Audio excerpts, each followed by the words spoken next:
So we're here today with one of the roughest, toughest, outspoken people of my time, John Wayne. Yeah, and it's true. And so we just stopped by to see John today, and Nick Freitas, Delegate Nick Freitas happens to be with us. Oh, I just completely encroached on your interview with the Duke.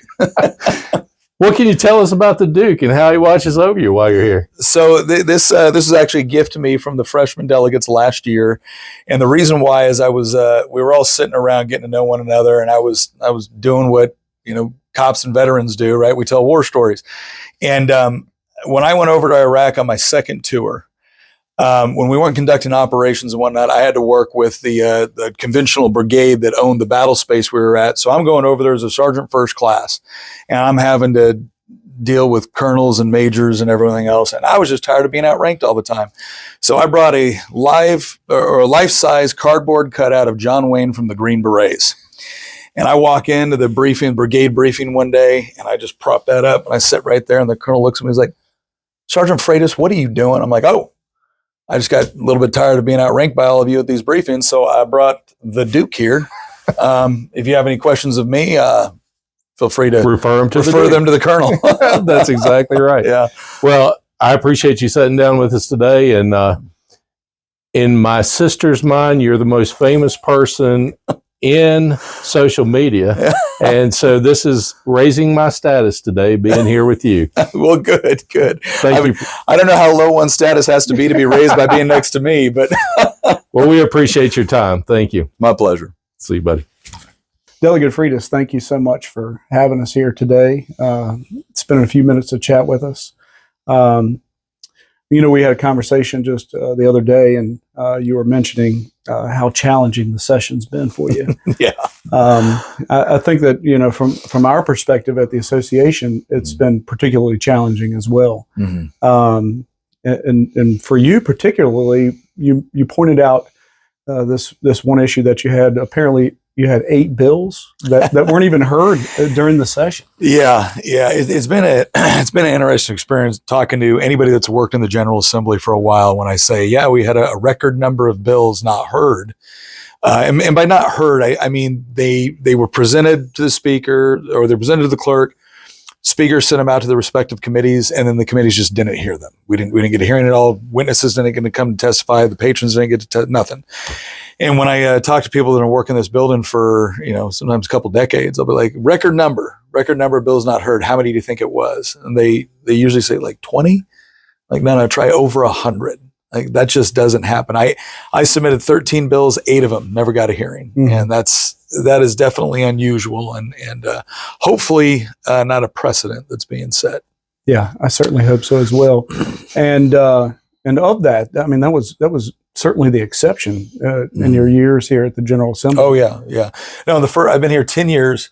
In the first 9 years, I think I had 2 bills not get docketed, and this year I had 8. And typically, in the bills that I didn't have docketed in previous years, it was my own party that took me aside and said, "Hey, Nick, we don't got time for this, or we don't got money for it," or whatever it was. Sure. But they generally gave me a heads up on what was going on and gave me a reason. I didn't necessarily like it, mm-hmm. But they at least talked to us about it. But for the opposing party to essentially say, "We're not going to hear over 100 of your bills," because those are just our bills that weren't docketed. Sure. Yeah. When you add the other sides, then that number goes up, not as much, but. So yeah, it's a very, very dangerous precedent to set because we're supposed to be a deliberative body. Mm-hmm. Right. And so you may not like a bill, but you give it a hearing and then you give it a vote. And again, we can all make exceptions for the times where maybe we get busy or something got lost or whatnot, but you don't accidentally not hear over 100 bills of the opposing party. That's just not something we should be doing. Yes. And so in terms of not having any of your bills heard during the session. There have been other issues that have come up. We mm-hmm. appreciate your support, especially in allowing us to mm-hmm. to access and have conversation with you. In terms of collective bargaining, we, like I said, we had a conversation. You mentioned mm-hmm. your dad was a LAPD Yeah, my father. He was a detective at the end of his career. He worked a beat for 11 years in 77th Division, most of it in 77th Division, and then he worked. He was a homicide detective, and then he finished out his career in robbery homicide with the LAPD. Had a really bad stroke at 39, and he did not want to. He'll still be doing it today if he could, but he had to retire much earlier than he would have liked to. But yeah. So you have a perspective there because he was unionized there. They had a police league, so they didn't have at least at that time they didn't have collective bargaining in the way that we traditionally think about it. But they had associations to advocate on their behalf and things of that nature. And of course, our conversation dealt with the current issue related to Delegate Tran's bill and Senator Cerville's bill for collective bargaining for state employees, public sector employees. What is your perspective on that? You know, at least in our conversation, you certainly seem to have quite a grasp on collective bargaining. Well, I think the thing that we have to, first of all, when we look at unionization in general, because sometimes people ask, like, why do you have a problem with unions? I'm like, I don't have a problem with unionization. What I have a problem with is respect for property rights and also distinguishing between private sector unionization and public sector unionization.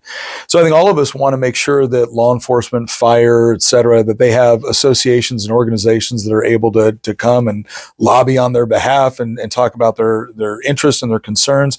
Nobody's got a problem with that. When you start to look at something like collective bargaining in the private sector, if you have a union, you show up to the negotiating table with the person that pays your check. And again, they own the business, labor comes together, and you sit down and you adjudicate differences and you figure out what salaries are going to be and things like that. And sometimes it works well and sometimes it doesn't. But we can at least understand that there's private property rights being involved. You own your labor, and the people or the board or the investors that own the company, they own the company, they own the capital.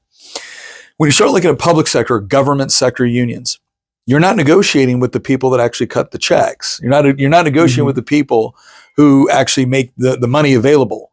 That's the taxpayers. So now you have a situation where what ends up happening? You have an organization that not only lobbies, but donates to political campaigns, does all these other things, gets people elected, and then they show up to the negotiating table with the person they got elected. Right. Well, now you're not a faithful, that is a very, very different incentive structure. And now you're creating an environment where you're negotiating with the people that you maybe helped get elected, or you're negotiating with people that they don't pay a price for just giving you whatever you want. Now, again, I come from a law enforcement family. I want law enforcement to be taken care of. There's ways I could look at that and say, well, I want them to have what they need. But it creates a very, very perverse incentive when somebody is negotiating with somebody else's money. And that's what politicians do. We're not negotiating for our money or our investors' money. We're negotiating for taxpayer dollars. And so the entire incentive structure is very, very different, and it doesn't work for public sector unionization. And it also begs the question with things, I know they always try to put in different components to protect against things like striking. Like, would you ever want, I was in the military, right? Would you want the military to be able to go on strike? Like, no. Certainly. So I think what needs to happen is we need to understand that public service is different from private sector service. There's certain obligations and rules that come with it. There are also generally certain protections that come with it.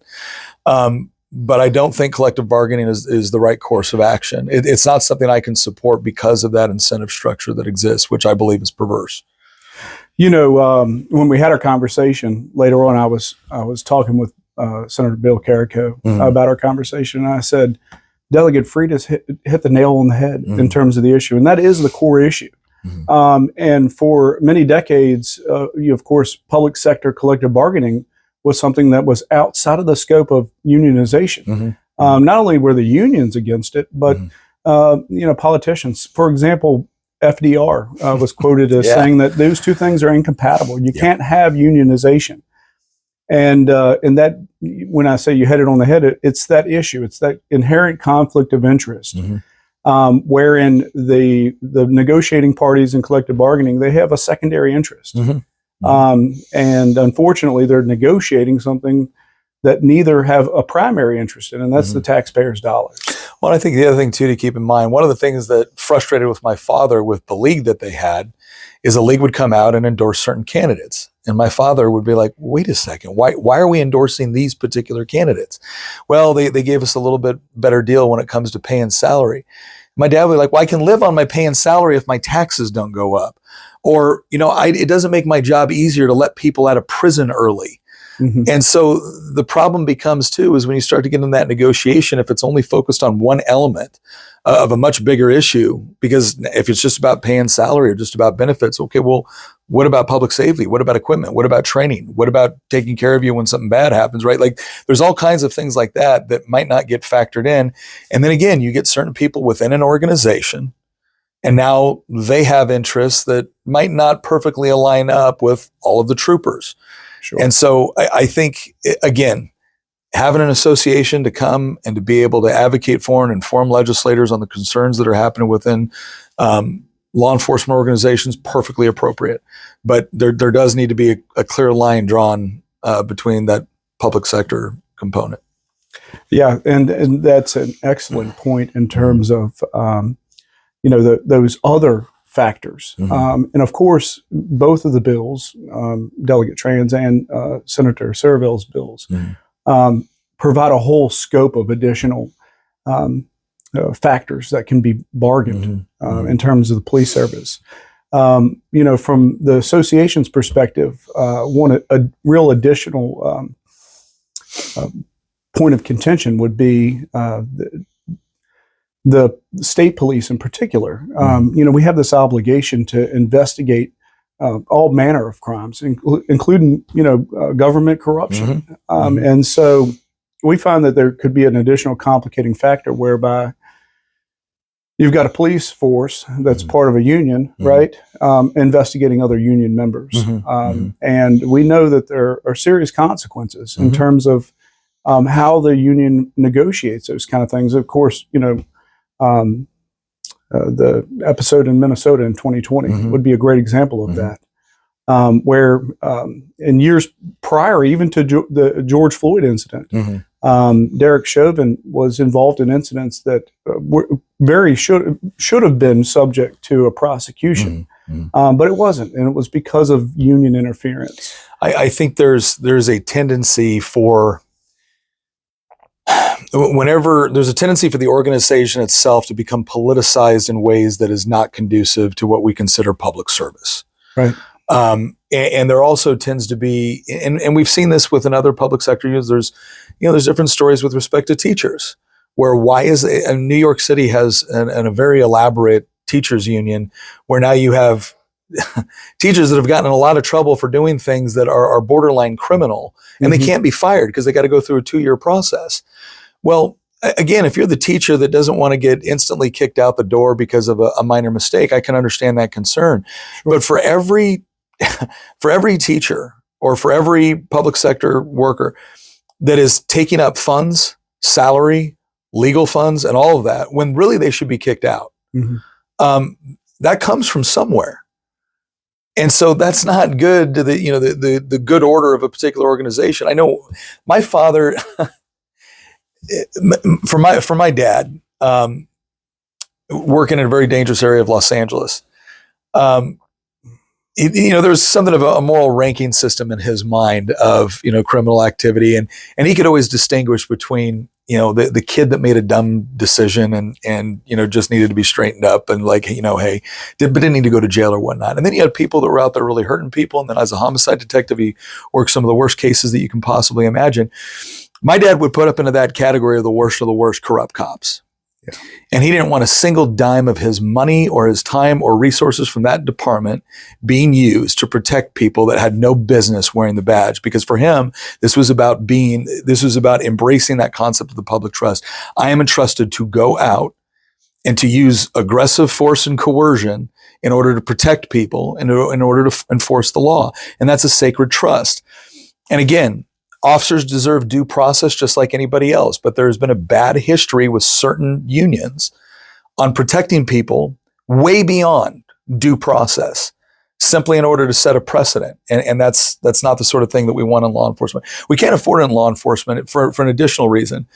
And I never had the honor of being a police officer, but I served overseas with the military and First Special Forces Group, and we did a lot of work by, through, and with the local population. So we were constantly interacting with the communities that we were operating in. And one of the things that we recognized was incredibly important was building trust. And when that community trusted us, we could do our job and we could do it well. And when that community did not trust us, everything was made more difficult and complicated as a result. And so one of the most important things about maintaining a police force that is not only highly effective at its job, but has a high degree of public trust is absolutely critical. And that is exactly what we do not want to be degraded, is the trust and reputation of the state police in particular.